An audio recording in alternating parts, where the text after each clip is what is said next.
Hello guys, I am Pallavi Chinswade and welcome back to this new video about one of the most important as well as very interesting topic in English, which name is the figure of speech.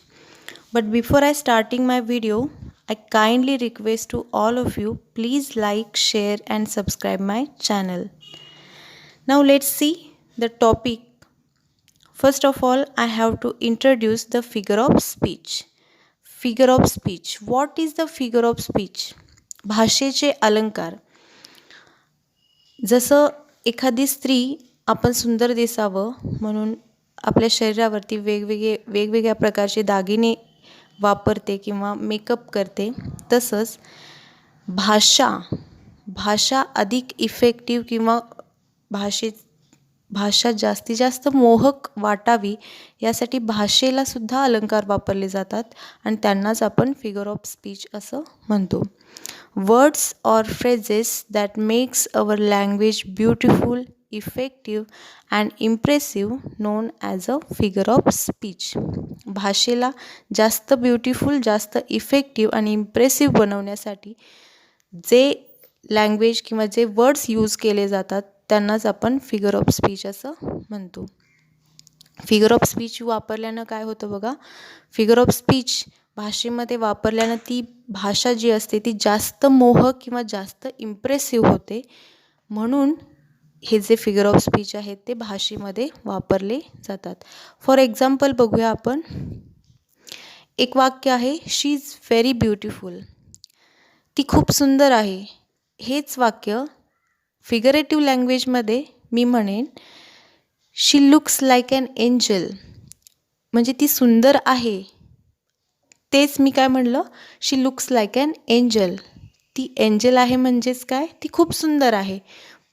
She looks very beautiful हेच वाक्य मी she looks like an angel असं वापरलं. म्हणजे फिगरेटिव्ह language वापरल्यानं ती भाषा जास्त effective झाली किंवा जास्त मोहक झाली. असे इंग्लिश लँग्वेजमध्ये खूप फिगर ऑफ स्पीच आहेत, पण जे इम्पॉर्टंट फिगर ऑफ स्पीच आहे ते आपण या व्हिडिओमध्ये आता आपण बघायचे आहेत. बघा, जे जास्त इफेक्टिव्ह आहेत किंवा जास्त आपण त्यांचा यूज करतो लँग्वेजमध्ये. किती बघायचे आहेत बघा आपण या व्हिडिओजमध्ये. Simile, metaphor, alliteration, assonance, repetition, hyperbole, personification, litotes, paradox, oxymoron, antithesis, climax, anticlimax, imagery, onomatopoeia and last one interrogation. So let's come to the topic one by one. आता आपण यामध्ये सिमिली, मेटॅफोर दोन्ही एकत्र बघणार आहोत. बघा, फर्स्ट बघूया सिमिली. सिमिली म्हणजे काय? Comparison between two different things. Simile means direct comparison between two different things. Simile म्हणजे डायरेक्ट कंपॅरिझन असतं, दोन गोष्टींची काय असते, कंपॅरिझन असते एकमेकांशी. सिमिली आहे हे कसं ओळखायचं बघा, त्यामध्ये वाक्यामध्ये ॲज किंवा लाईक असतं, ॲज किंवा लाईक असतं आणि तिथं कंपॅरिझन असतं. मेटॅफोरमध्ये काय होतं बघा, मेटॅफोरमध्ये इनडायरेक्ट कंपॅरिझन असतं टू डिफरंट थिंग्समध्ये. Simile direct comparison, metaphor indirect comparison. Simile एक गोष्ट दुसऱ्या गोष्टीच्या सारखी आहे असं आपल्याला दाखवते आणि मेटॅफोर एक गोष्ट दुसरी गोष्टच आहे असं दाखवतं, तेव्हा तिथं मेटॅफोर हा अलंकार होतो. सिमिलीचं उदाहरण बघूया. बघा, the great Khali looks as strong as an ox. The great Khali looks as strong as an ox. Great Khali इतका स्ट्रॉंग आहे, कोणासारखा, ऑक्स इतका तो स्ट्रॉंग आहे. म्हणजे एक गोष्ट दुसऱ्या गोष्टीच्या सारखी आहे असं आपल्याला सिमिलीमध्ये आपण बघितलं. नेक्स्ट एक्झाम्पल बघूया. The glow of his face was as bright as sunshine. त्याच्या तोंडावरचं जे ग्लो आहे ते सनशाईन सारखं ब्राईट आहे. म्हणजे इथं सारखा हा शब्द खूप महत्त्वाचा आहे. मेटॅफोरमध्ये काय होतं बघा, एक गोष्ट दुसरी गोष्टच आहे असं जेव्हा इनडायरेक्टली आपण एखाद्या गोष्टीची कंपॅरिझन करतो तेव्हा मेटाफोर हा अलंकार होतो. For example, my teacher is an angel. माझी टीचर काय आहे? एंजल आहे. ती एंजल सारखी नाही आहे, ती एंजलच आहे. म्हणजे एक गोष्ट दुसरी गोष्टच आहे असं जेव्हा आपल्याला वाक्यामध्ये दिसतं तेव्हा मेटाफोर हा अलंकार होतो. नेक्स्ट वन बघूया. Camel is the ship of the dessert. Camel is the ship of the dessert. Camel काय आहे? डेझर्टमधलं शीपच आहे. आणखीन एक उदाहरण बघूया. दिस क्लास इज अ झू और दिस क्लास इज अ मार्केट. आपल्याला टीचर्स लोक म्हणतात बघा, क्लासला झू बनवून ठेवलं आहे किंवा मार्केट बनवून ठेवलं आहे. म्हणजे क्लास मार्केट सारखंच आहे असं नाही आहे, क्लासला मार्केटच बनवलं आहे. सो आपण सिमिली आणि मेटाफोर हे दोन अलंकार बघितलेले आहेत. दोन्हीही एकमेकांसारखेच आहेत. म्हणजे सिमिलीमध्ये ॲज आणि लाईक असतं, कंपॅरिझन असतं. मेटाफोरमध्ये ॲज लाईक वगैरे काही नसतं, इनडायरेक्ट कंपॅरिझन असतं. सिमिली मीन्स एक गोष्ट दुसऱ्या गोष्टीच्या सारखी आहे आणि मेटाफोर एक गोष्ट तीच आहे किंवा तीच गोष्ट आहे असं जेव्हा आपल्याला प्रतीत होतं तेव्हा असे अलंकार होतात. पुढं बघायचं आहे ॲलिट्रेशन. आपण 3 अलंकार एकत्र घेतोय बघा. ॲलिट्रेशन, रिपिटेशन आणि ॲसोनन्स. आता ॲलिट्रेशन म्हणजे काय बघा. हे तीनही अलंकार स्वर आणि स्वरादीवरती आधारित असल्यामुळं आपण त्यांना एकत्र बघतोय. ॲलिट्रेशन, having the same consonant sound in line. having the same consonant sound in a line. ॲलिट्रेशनमध्ये सेम कन्सोनंट साऊंड रिपीट होतं, त्यामुळं तिथं ॲलिट्रेशन हा अलंकार होतो. ॲलिट्रेशन मीन अनुप्रास अलंकार. For example, a good cook who cook cookies, as much cookies as a good cook could cook cookies. म्हणजे यामध्ये same sound, same consonant sound repeat झालेला आहे. तो कुठला साऊंड आहे? कुक, कुकीज, कुकीज हा शब्द सेम साऊंड रिपीट झालेला आहे, त्यामुळं ॲलिट्रेशन हा अलंकार तिथं झालेला आहे. नेक्स्ट वन एक्झाम्पल बघूया. My dear, deer is dear. Dear, dear, dear हा शब्द किंवा हे साऊंड कन्सोनंट साऊंड रिपीट झालेलं आहे, त्यामुळे इथं ॲलिट्रेशन हा अलंकार होतो आहे. आणखीन एक उदाहरण बघायचं आहे. Sheep should sleep in a shed. Sheep should sleep in a shed. Same sound repeat झालेला आहे, सेम कन्सोनंट साऊंड रिपीट झालेला आहे, त्यामुळे इथं ॲलिट्रेशन हा अलंकार होतो. नेक्स्ट बघायचं आहे बघा रिपिटेशन. रिपिटेशन एकदम सोपा असा म्हणजे फाइंड आउट करण्यासाठी एकदम सोपा असा अलंकार आहे हा repetition. Repeat the same words or phrases. रिपिटेशनमध्ये काय होतं? सेम वर्ड किंवा सेम फ्रेज वाक्यामध्ये रिपीट झालेली असते परत परत. For example, I felt happy because I saw the others happy and because I knew I should feel happy. आता या पूर्ण वाक्यामध्ये हॅपी हा जो शब्द आहे, हा जो वर्ड आहे तो रिपीट झालेला आहे, त्यामुळे इथं रिपिटेशन हा अलंकार होतो. नेक्स्ट वन बघायचं आहे स्वर आणि स्वरादीवरती आधारित असणारा अलंकार ॲसोनन्स म्हणजे स्वरसाम्य अलंकार. यामध्ये काय असतं बघा. Repeat the same vowel but start with different consonant sound. Same vowel repeat झालेलं असतं पण त्या शब्दाची सुरुवात डिफरंट कन्सोनंट साऊंडनी झालेली असते. यामध्ये एकच वॉवेल रिपीट होत आहे पण सुरुवात कशाने आहे? कन्सोनंटनी आहे. For example, Jerry went here and there. आता जेरी वेंट हिअर अँड देअरमध्ये Jerry went here and there या पूर्ण वाक्यामध्ये JWH अँड T हे कन्सोनंट साऊंड आहेत, पण त्याच्यानंतर येणारे प्रत्येक शब्दामध्ये नंतर येणारा वॉवेल साऊंड ई आहे आणि तो रिपीट झालेला आहे, त्यामुळे इथं ॲसोनन्स हा अलंकार होतो. For another example, bear is near but no need to fear. Bear is near but no need to fear. यामध्ये सुद्धा ई हे साऊंड हे वॉवेल रिपीट झालेलं आहे, पण सुरुवात कशाने आहे? कन्सोनंटनी आहे. असं जेव्हा वाक्यामध्ये असतं तेव्हा ॲसोनन्स स्वरसाम्य अलंकार होतो.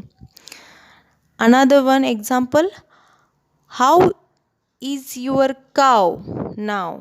हाऊ इज युअर काव नाव. स्वरसाम्य अलंकार म्हणजे यामध्ये ओ हा वॉवेल परत रिपीट झालेला आहे, पण सुरुवात कशाने आहे? कन्सोनंटनी आहे. आता आपण बघितलं आहे ॲलिट्रेशन, रिपिटेशन आणि ॲसोनन्स म्हणजे स्वर आणि स्वरादीवरती आधारित असणारे अलंकार आपण बघितलेले आहेत. पुढे बघायचं बघा, हायपरबोली. हायपरबोली मीन्स अतिशयोक्ती. Hyperbole means more than required or exaggerate. एखादी गोष्ट आहे त्यापेक्षा वाढवून सांगणे किंवा एक्सॅगरेट करणे त्याला आपण अतिशयोक्ती किंवा हायपरबोली असं म्हणतो. एखादी गोष्ट खूप जास्त फुगवून सांगणे त्याला हायपरबोली असं म्हणतो. फॉर एक्झाम्पल बघा, I am so tired I could sleep for a year. मी खूप टायर्ड झालेली आहे, असं वाटते की एक वर्षभर तरी झोपेन असं मला वाटते. ही गोष्ट काय झाली? फुगून सांगितली. वर्षभर काही कोणी झोपत नाही आहे. नेक्स्ट वन बघा, I have told you 1000 times about this. आपण युजली बोलण्यामध्ये म्हणतो की मी तुला 100 वेळा नाही 1000 वेळा बोललेली आहे. म्हणजे 1000 वेळा काही आपण मोजत बसत नाही. म्हणजे ही गोष्ट आपण फुगून सांगितलेली आहे. फुगून सांगितलेल्या गोष्टी जेव्हा वाक्यामध्ये एक्सप्रेशन्स तयार करतात तेव्हा हायपरबोली हा अलंकार होतो. अनदर वन बघा,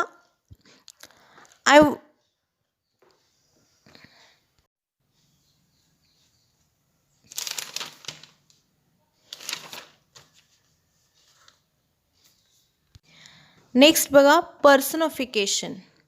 when an animal, bird, idea or an object is seen in human terms.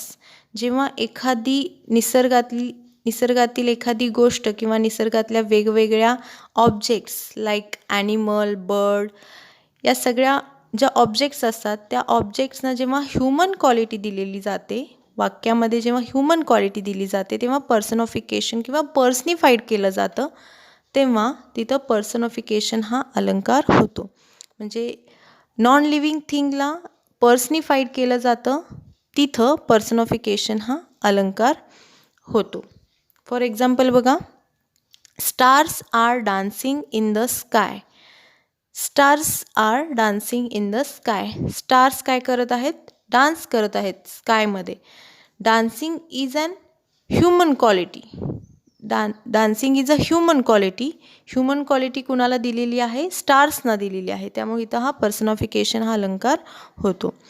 The sun smile and close away the angry cloud. इथं सुद्धा पर्सनिफिकेशन हा अलंकार होतो. Sun smile. Smile is a human quality आणि ही human quality कुणाला दिलेली आहे? एका नॅचरल ऑब्जेक्टला दिलेली आहे, सनला दिलेली आहे. त्यामुळे तिथं पर्सनिफिकेशन हा अलंकार होतो. पर्सनिफिकेशन नंतर बघायचं आहे litotes. Litotes means negative expressions with an positive sense or opposite sense, किंवा आपण याला कॉन्ट्रॅडिक्टरी असं सुद्धा म्हणू शकतो. म्हणजे निगेटिव्ह एक्सप्रेशन्स पॉझिटिव्ह सेन्स किंवा ऑपोजिट सेन्समध्ये जेव्हा सांगितलं जातं तेव्हा लायटोटस हा अलंकार होतो. हा अलंकार फाइंड आउट करण्यासाठी या अलंकारामध्ये किंवा वाक्यामध्ये नॉट असतं, त्यामुळं आपल्याला ओळखून येतं की लायटोटस हा अलंकार आहे. For example, he is not starving. म्हणजे तो भुकेलेला नाही आहे, म्हणजेच त्याचं पोट भरलेलं आहे. म्हणजेच निगेटिव्ह एक्सप्रेशन पॉझिटिव्ह वेमध्ये किंवा पॉझिटिव्ह सेन्समध्ये जेव्हा सांगितलं जातं तेव्हा तिथं लायटोटस हा अलंकार होतो. Another one, you are not a beauty queen. आपण एखाद्या व्यक्तीला म्हणतो तू काही राणी नाही आहेस किंवा you are not a beauty queen असं आपण म्हणतो. निगेटिव्ह एक्सप्रेशन पॉझिटिव्ह वेमध्ये सांगितलं, म्हणजे तू ब्युटी क्वीन नाही आहेस मीन्स तू काय आहेस, सुंदर नाही आहेस. पॉझिटिव्ह वेमध्ये किंवा पॉझिटिव्ह सेन्समध्ये आपण इथं सांगितलेलं आहे. He is not the cleverest person I have ever met. हे एक अनदर एक्झाम्पल आहे. आणखीन एक एक्झाम्पल बघूया. Virat Kohli is not an ordinary batsman. Virat Kohli is not an ordinary batsman means he is very good batsman. He is not an ordinary, he is very good batsman. असं म्हणजे negative expression positive सेन्समध्ये जेव्हा आपल्या समोर येतात तेव्हा लायटोटिस हा अलंकार होतो. पुढे बघायचं आहे पॅराडॉक्स. पॅराडॉक्स मीन्स विरोधाभास किंवा असत्य आभास. Statement that is contradictory in itself makes a reader to think in an innovative way. बघा, एखादी गोष्ट विरोधाभास किंवा दोन वेगवेगळ्या गोष्टी काय करतात, आभास निर्माण करतात किंवा मनाशी खेळणारे शब्द जेव्हा वाक्यामध्ये असतात किंवा त्या गोष्टीवरती आपण विश्वासच ठेवू शकत नाही, असे वर्ड्स जेव्हा वाक्यामध्ये असतात तेव्हा तिथं पॅराडॉक्स हा अलंकार होतो. म्हणजे विरोधाभास, दोन वेगवेगळ्या गोष्टी, दोन एकमेकांच्या विरोधी असणाऱ्या गोष्टी एकत्र येतात आणि आपल्याला आभास निर्माण करतात किंवा विचार करायला भाग पाडतात. अशा वाक्यांना किंवा अशा शब्दांना पॅराडॉक्स असं म्हटलं जातं. For example, you can save money by spending it. म्हणजे बघा, या वाक्यामध्ये काय सांगितलं आहे, you can save money by spending it. म्हणजे तुम्ही मनी सेव्ह करा. कसं सेव्ह करायचं आहे, स्पेंडिंग इट, ते खर्च करून तुम्ही सेव्ह करा. म्हणजे दोन वेगवेगळ्या गोष्टी आहेत त्यामध्ये किंवा विरोधी गोष्टी आहेत एकमेकांच्या, अगदीच विरोधी. सेव्ह पण करायचं आहे आणि स्पेंड पण करायचं आहे. दोन वेगवेगळ्या विरोध दर्शवणारे शब्द आहेत आणि ते एकत्र येऊन आपल्याला काय करतात, विचार करायला भाग पाडत आहेत. म्हणजे एखादा व्यक्ती तुम्हाला असं म्हणेल की you can save money by spending it, मग तुम्ही विचार करणार, असं कसं म्हणतोय हा, सेव्ह पण कर म्हणतोय किंवा स्पेंड पण कर असं म्हणतोय. म्हणजे असे काही वाक्य असतात, तिथं पॅराडॉक्स हा अलंकार होतो. आणखीन एक वाक्य बघायचं आहे बघा. This is the beginning of an. शेवटची. Next one, here are the rules, ignore all the rules. म्हणजे इथं दोन अपोजिट आयडियाज सांगितलेले आहेत, विरोध दर्शवणारे आयडियाज सांगितलेले आहेत आणि ते एकत्र जेव्हा येतात तेव्हा आपल्याला विचार करायला भाग पडतात. काय सांगितलंय, here are the rules, ignore all the rules. म्हणजे दोन डिफरंट आयडियाज एकत्र येतात, म्हणजे दोन अपोजिट आयडियाज एकत्र येतात आणि आपल्याला विचार करायला भाग पाडतात. असे वर्ड्स जेव्हा एकत्र येतात तिथं पॅराडॉक्स हा अलंकार होतो. सेम त्याच प्रकारे पॅराडॉक्स सारखाच असणारा आणखीन एक फिगर ऑफ स्पीच आहे बघा, oxymoron. What is the oxymoron? Oxymoron is a figure of speech in which two opposite ideas are joined to create an effect.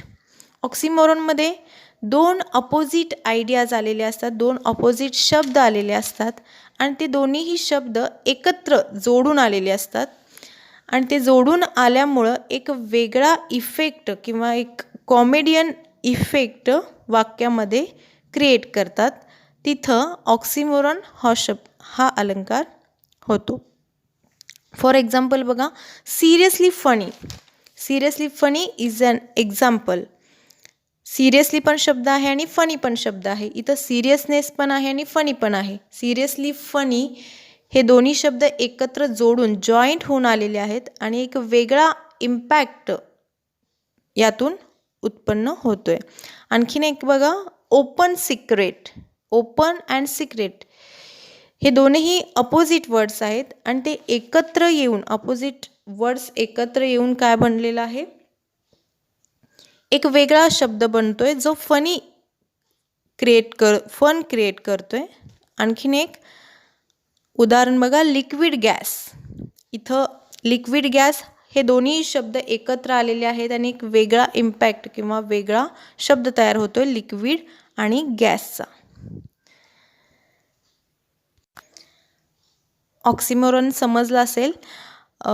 Next one बघा, अँटिथेसिस. सेम त्याच प्रकारे आपण पॅराडॉक्स बघितलं, दोन वेगवेगळ्या गोष्टी किंवा आभास निर्माण करतात, आपल्याला विचार करायला भाग पडतात, असे शब्द एकत्र येतात तेव्हा पॅराडॉक्स होतो. ऑक्सिमोरॉन दोन वेगळे शब्द किंवा अपोजिटच असतात पण ते एकत्र म्हणजे जॉईंट होऊन येतात, एकमेकांना जॉईंट होऊन येतात, तिथं ऑक्सिमोरॉन हा अलंकार होतो. अँड नेक्स्ट वन बघायचं आहे आपण, जे अपोजिट आयडियाजवरतीच प्रभावीपणे कार्य करत असलेलं antithesis. What is the antithesis? Antithesis, which literally means opposite, is a rhetorical device in which two opposite ideas are put together in a sentence to achieve a contrasting effect. आपण paradox पण बघितलं, ऑक्सिमोरॉन पण बघितलं, दोन्हीमध्ये सुद्धा opposite meaning होतं, opposite ideas होते. First पॅराडॉक्समध्ये काय होतं? विरोधाभास होता. ऑक्सिमोरॉनमध्ये सुद्धा विरोधाभास होता आणि अँटिथेसिसमध्ये सुद्धा विरोधाभास आहे. पण अँटिथेसिसमध्ये दोन वेगवेगळ्या गोष्टी वेगळ्याच आहेत, त्या एकत्र येत नाही आहेत किंवा एका वाक्यामध्ये दोन अपोजिट आयडियाज क्रिएट केलेल्या आहेत. अशा ठिकाणी अँटिथेसिस हा अलंकार होतो. फॉर एक्झाम्पल बघा, speech is silver but silent is gold. दोन वेगवेगळ्या आयडियाज आहेत, पूर्णपणे भिन्न, एकमेकांपासून भिन्न असणारे हे आयडियाज आहेत. स्पीच काय आहे? सिल्वर आहे. आणि सायलेंट काय आहे? गोल्ड आहे. सिल्वर आणि गोल्ड हे दोन्हीही अपोजिट आयडियाज आहेत आणि ते अपोजिट इम्पॅक्ट क्रिएट करत आहेत, एकमेकांच्या कॉन्ट्रास्ट इम्पॅक्ट क्रिएट करत आहेत. नेक्स्ट वन बघा, Sitting foot on the moon may be small step for a man but a giant step for making humanity. बघा, जायंट आणि स्मॉल हे दोन्हीही शब्द जे आहेत ते एकमेकांशी एकदम विरोधी आहेत आणि एकदम विरोधाभास निर्माण करत आहेत. म्हणजे वाक्यामध्ये दोन वेगवेगळ्या अपोजिट आयडियाज एकत्र जेव्हा येतात तेव्हा तिथं अँटिथेसिस हा अलंकार होतो. म्हणजे आपण आत्तापर्यंत पॅराडॉक्स, ऑक्सिमोरॉन आणि अँटिथेसिस हे तीनही अपोजिट आयडियाजवरती काम करणारे फिगर ऑफ स्पीच आपण बघितलेले आहेत. नेक्स्ट बघा, क्लायमॅक्स. आता इथं क्लायमॅक्स आणि अँटी क्लायमॅक्स या हे दोन्ही अलंकार आपण एकत्र घेणार आहोत. क्लायमॅक्स म्हणजे काय बघा, मूवीला क्लायमॅक्स असतो असं आपण म्हणतो. Climax means series of ideas is a descending order. Series of ideas is a ascending order means climax, and series of ideas is a descending order means anticlimax. Climax म्हणजे काय? चढता क्रम आणि anticlimax म्हणजे उतरता क्रम. क्लायमॅक्समध्ये काय होतं बघा, series of ideas is an ascending order. यामध्ये आयडियाज ज्या असतात त्या असेंडिंग ऑर्डरमध्ये असतात, चढत्या क्रमानुसार आयडियाज जेव्हा वाक्यामध्ये असतात तेव्हा तिथं क्लायमॅक्स हा अलंकार होतो. फॉर एक्झाम्पल बघा, life, liberty and the pursuit of happiness. Life, liberty and the pursuit of happiness या सगळ्या गोष्टी काय आहेत? चढत्या क्रमानुसार आहेत. बघा, लाईफ आहे, लिबर्टी आहे and the pursuit of happiness आहे. म्हणजे लाईफमध्ये जे मिळायला पाहिजे आपल्याला परस्यूट ऑफ हॅपीनेस, या सगळ्या गोष्टी कशा आहेत? असेंडिंग ऑर्डरनी दिलेल्या आहेत. नेक्स्ट वन एक्झाम्पल बघा, look up in the sky, it's a bird, it's a plane. बघा, असेंडिंग ऑर्डर आहे. Look up in the sky, त्या आकाशाकडे बघ. इट्स अ बर्ड, आकाशाकडे बघितल्यानंतर आपल्याला पहिला काय दिसेल? इट्स अ बर्ड, पहिल्यांदा बर्ड दिसेल. आपण आधी वर बघायचं आहे, वर बघितल्यानंतर आपल्याला फर्स्ट काय दिसणार आहे? बर्ड दिसणार आहे. डायरेक्ट आपल्याला प्लेन नाही दिसणार आहे. आपल्याला आधी बर्ड दिसेल आणि नंतर काय दिसणार आहे, प्लेन दिसणार आहे. Look up the sky, it's a bird, it's a plane. म्हणजे या सगळ्या गोष्टी कशा आहेत, चढत्या क्रमानुसार आहेत. आधी आपण वर बघितलं, नंतर आपल्याला बर्ड दिसलं, नंतर आपल्याला प्लेन दिसेल. म्हणजे या सगळ्या गोष्टी कशा आहेत, चढत्या क्रमानुसार वाक्यामध्ये दिलेल्या आहेत. अनदर वन एक्झाम्पल, ही कम, ही फाईट, ही विन. आणखीन एक उदाहरण बघा, ही कम, तो आला, त्यानं फाईट केली आणि तो जिंकला. म्हणजे तो आला म्हणजे तो येणं महत्त्वाचं आहे. त्यानं फाईट केली आणि तो जिंकला. म्हणजे इथं सगळ्यात चढत्या क्रमानुसार गोष्टी झालेल्या आहेत. त्यामुळे इथं असेंडिंग ऑर्डर आहे. सेरीज ऑर आयडियाज कशा आहेत, असेंडिंग ऑर्डरनी दिलेल्या आहेत. त्यामुळे इथं क्लायमॅक्स हा अलंकार होतो. मूवीजमध्ये क्लायमॅक्स असतो. म्हणजे सगळ्या मूवीजमध्ये सगळे घटना ज्या असतात त्या चढत्या क्रमानुसार झालेल्या आपण बघतो. Next one, anti climax. Series of ideas is and descending order. Anti क्लायमॅक्समध्ये काय होतं, सेरीज ऑफ आयडियाज कशा असतात, डिसेंडिंग ऑर्डरनी गेलेल्या असतात. म्हणजे उतरत्या क्रमाने झालेल्या असतात. फॉर एक्झाम्पल बघा, he lost his family, his car and his cellphone.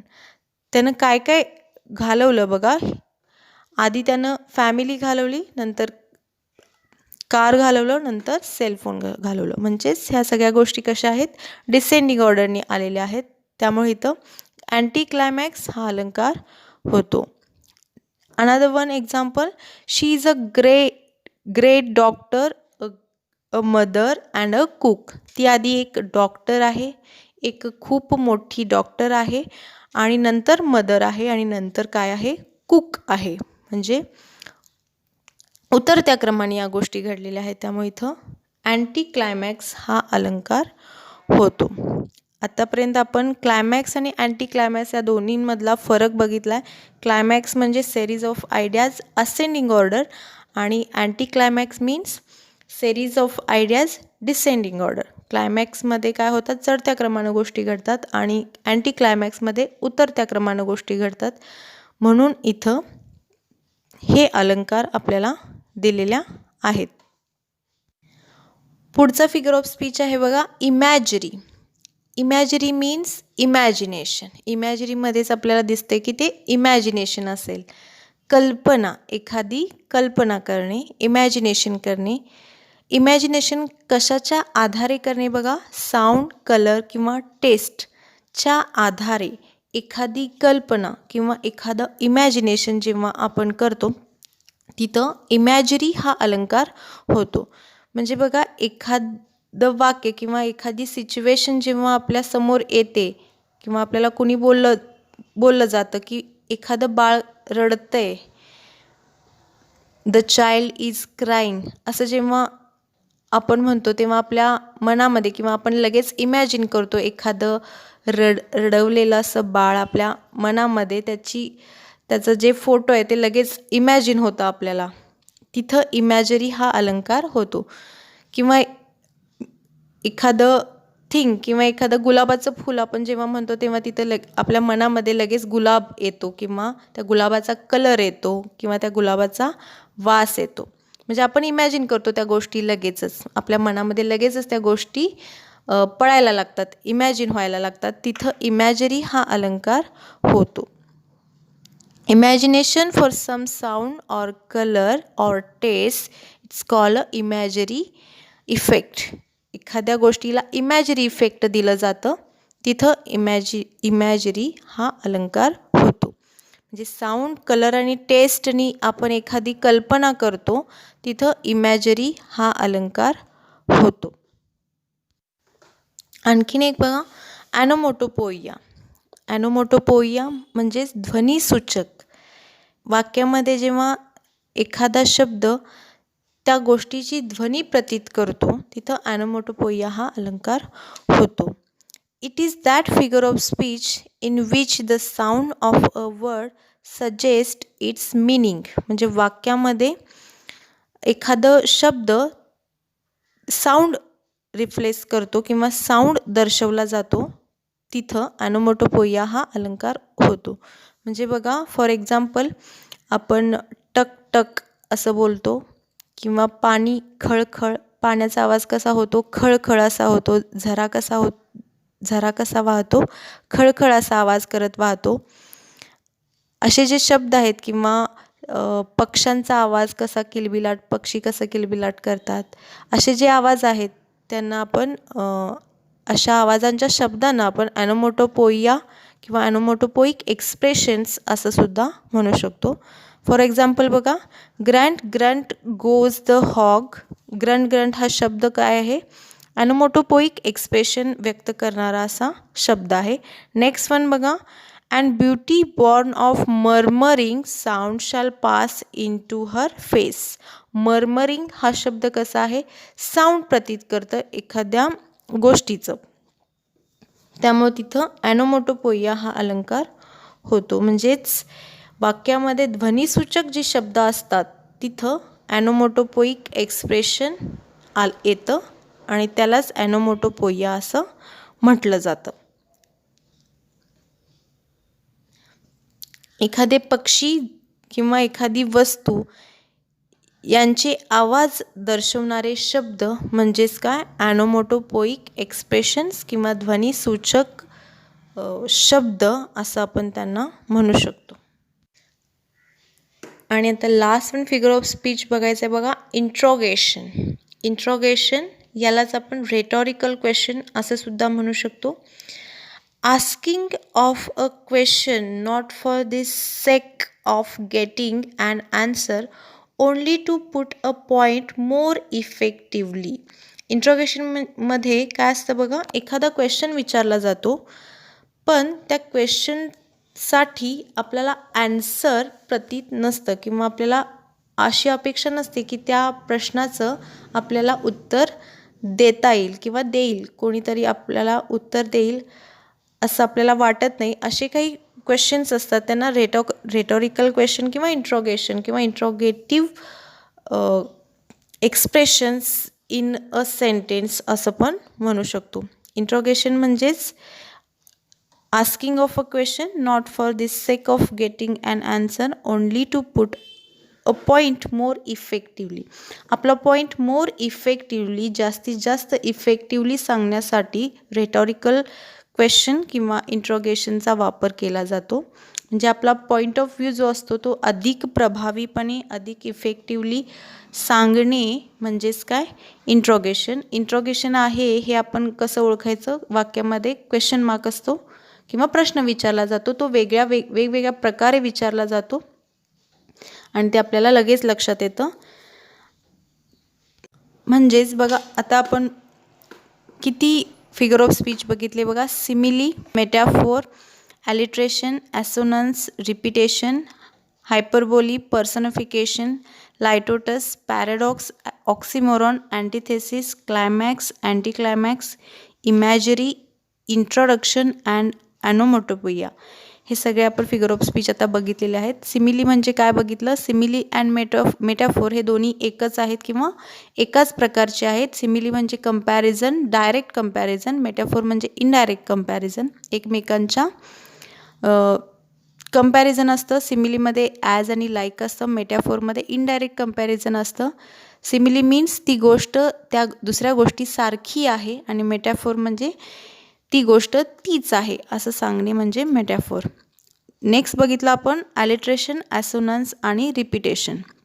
ॲलिट्रेशनमध्ये same sound, जे कन्सोनंट साऊंड असतात ते रिपीट होतात, एकामागून एक रिपीट होतात, त्याला ॲलिट्रेशन म्हणायचं. ॲसोनन्समध्ये काय बघितलं? वॉवेल्स रिपीट होतात आणि त्यांचा पहिला शब्द जो असतो तो कन्सोनंट असतो आणि नंतरचा शब्द वॉवेल्स असतो आणि तो वॉवेल काय होतो? रिपीट होतो, त्याला ॲसोनन्स म्हणायचं. आणि रिपिटेशनमध्ये काय बघितलं? एखादा वर्ड किंवा एखादी फ्रेज सारखी रिपीट होते, तिथं रिपिटेशन होतो. नेक्स्ट बघितलं हायपरबोली, एखादी गोष्ट जास्त चढवून सांगणे किंवा आवाजवी सांगणे, फुगवून सांगणे म्हणजे हायपरबोली. नेक्स्ट बघितलं पर्सनिफिकेशन, म्हणजे नॉन लिव्हिंग थिंगला पर्सनिफाईड करणे म्हणजेच पर्सनिफिकेशन. एखाद्या निसर्गातल्या एखाद्या गोष्टीला किंवा एखाद्या ऑब्जेक्टला काय केलं, पर्सनिफाईड केलं. Just like for example moon smile upon the river. Moon काय करते, स्माईल करते अपॉन द रिव्हर. रिव्हरवरती ते स्माईल करते. स्माईल करणे ही कोणाची क्वालिटी आहे, ह्युमन क्वालिटी आहे. आणि ती ह्युमन क्वालिटी कुणाला दिलेली आहे, मूनला दिलेली आहे. म्हणजे नॅचरल ऑब्जेक्टला ती क्वालिटी दिलेली आहे म्हणून तिथं पर्सनिफिकेशन झालं, पर्सनिफाईड झालं म्हणून तिथं पर्सनिफिकेशन हा अलंकार आलेला आहे. नेक्स्ट बघितलं लायटोटस. लायटोटसमध्ये काय आहे, लायटोटस मीन्स आपण लायटोटस आहे असं कसं ओळखणार, त्यामध्ये नॉट असतं. म्हणजे negative expressions with an opposite meaning, opposite sense किंवा पॉझिटिव्ह सेन्स.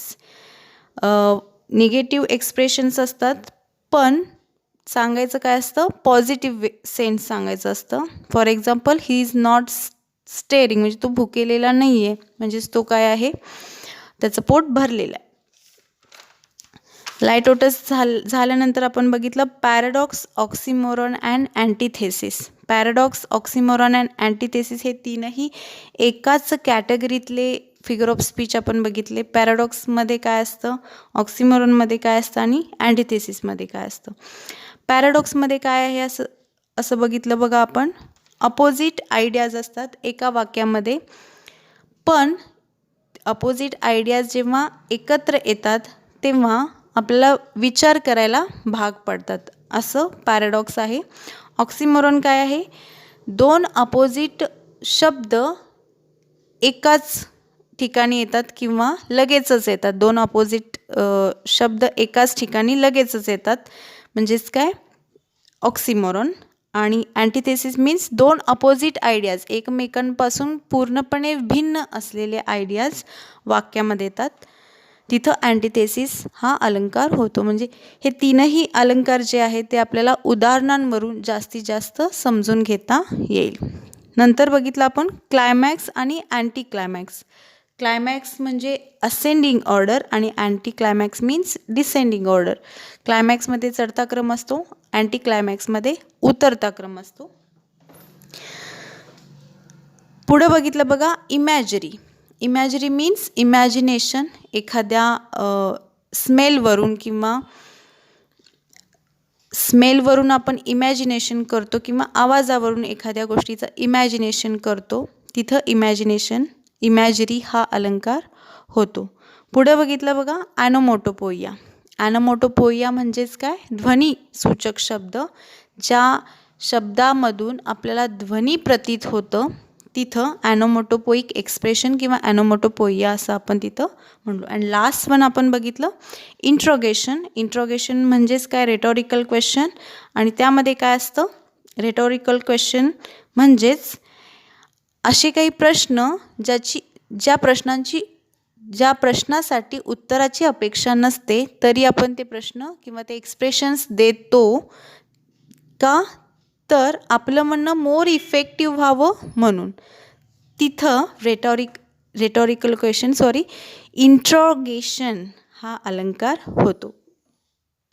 इंग्लिश लँग्वेजमधील खूप इम्पॉर्टंट असे फिगर ऑफ स्पीच पूर्ण एकाच व्हिडिओमध्ये करण्याचा प्रयत्न मी केलेला आहे. आय होप की तुम्हाला आवडेल आणि आवडल्यानंतर कमेंट जरूर करा. आवडल्यानंतर तुमच्या प्रतिक्रिया ज्या असतील त्या नक्की कळवा. होप तुम्हाला आवडेल. थँक्यू.